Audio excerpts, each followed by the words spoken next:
Imagine you are in 2020 and you have just purchased the new Apple Silicon MacBook M1 and you are still using it in 2026 without any fault, any issue, maybe some sort of damage, but without no performance lag. And the truth about MacBook upgrade is that should we upgrade from M1 to any generation, because sales are down for M2, M3, M4, so on, and M5 is the new MacBook. Should we upgrade or wait till M6?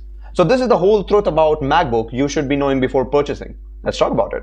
So if you have MacBook M1, you might have noticed that M1 Max was the first Apple Silicon Max laptop, and it is still capable enough to run every individual thing without much of the performance lag. If you compare M1 Max power to that of M2 and M4, comparing, there is a little bit ups and downs of the percentage of suppose rendering thing or the GPU power. Maybe the core is much, but the overall efficiency have been increased over the years. The performance which M1 was giving 5 years earlier is still the same, and it's still the most capable one.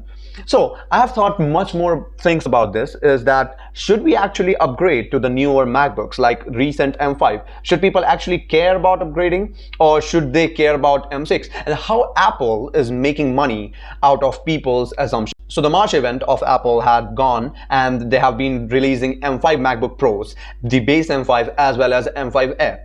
And the thing about MacBook is that every individual year they have been accomplishing new powers with giving much more ability to the users so that they could upgrade in a sense, and Apple could make money out of it. Now if you look at the base M1 M5 power, or let's suppose M5 Pro power, it is equivalent and sometimes faster to M1 Maxes. Faster. If you try to render a video, if the M1 Max would have taken 2 minutes, 3 minutes, supposedly 3 minutes, M5 Pro would be taking just 1 minute 50 seconds.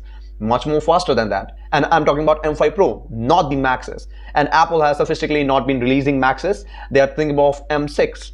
So how people are gonna move from M1 to M5? So Apple has made much more difference from M1 to M5, M2 to M5, as well as M3 to M5, giving people much more room to upgrade from the previous generations to this newer one.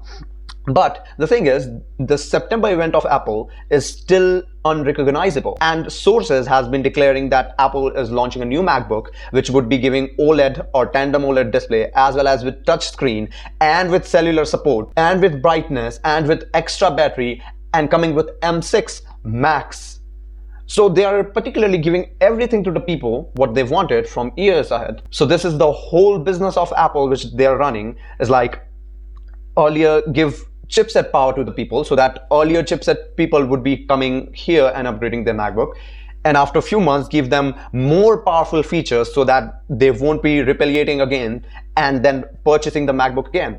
And things about MacBook is pretty insane, that Apple Silicon has been so much powerful that it would last you the decade, the generations of cap. And think about this, if you have been purchasing the M5 supposedly Pro chip and supposedly Max chip, let's take the Pro base model, which is M5 Pro. If you are purchasing a laptop of M5, that is capable you to go till a decade long, purchasing all the power. Even if the GPU cores required much more, that capable is still powerful to give you a stretch out for the next 5 years without any upgrading in it, until unless you are destroying it. There's no need to upgrade.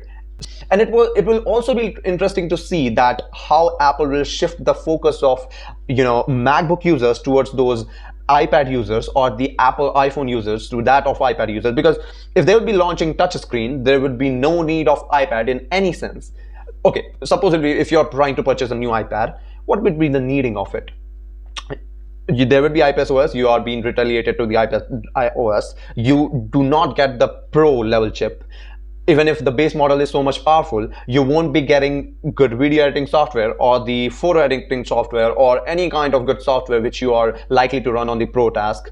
The only thing which was able to make Apple money off iPad was there's a touch screen in it, and who all are working professional needed to buy a touch screen thing like color grading, or sometimes more of a drawing. Sometimes students need them.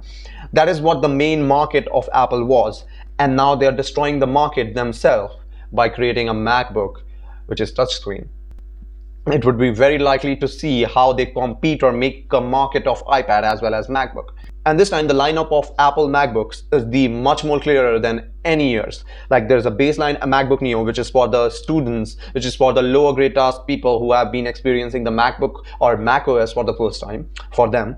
And if you are wanting the more power than the MacBook Neo and still giving less money to Apple, you are more likely to go for MacBook Air. And if you have much more power usage, you could go to Pros. And if you are someone who likely wanted the touch screen and all the features with the M6 power in it, M6 Max, you would most likely to go for that MacBook M6 touchscreen. And there's the straightforward how Apple have been consistently making. And it would also be interesting to know that how Apple would be coming across with the touch technology of laptop, because most of the time when we are using the touch screen, we might feel the shaky of the overall screen when we try to touch it while opening app. So, and most people while using a laptop do not require touch screen. And if they come up with that, that would be a pretty amazing deal how they came with that revolutionary thing. Fingerprints and sensitive to the screen and how powerful hinge would be. That all thing making a MacBook much more interesting to view in the upcoming future. As well as Apple is making the foldable iPhones, so they might get the new touchscreen technology with that, making the touchscreen much more smoothable, visible, and putting them in MacBook. That would be another case for another day. So yeah, the future of MacBook is kind of amazing for Apple and for the users who haven't bought any of the MacBook in the past couple of years, and which is very less people. And it would be very likely or good to see how Apple would be distinguishing between the iPad as well as MacBooks, as well as how their mindset is of saving some sort of money from overall structures and then wanting people to purchase MacBooks even if they have purchased M5. That would be very interesting. And I'm very interesting to know about the foldables. Until the foldable comes, till that time, keep vibrating, just like what's tick.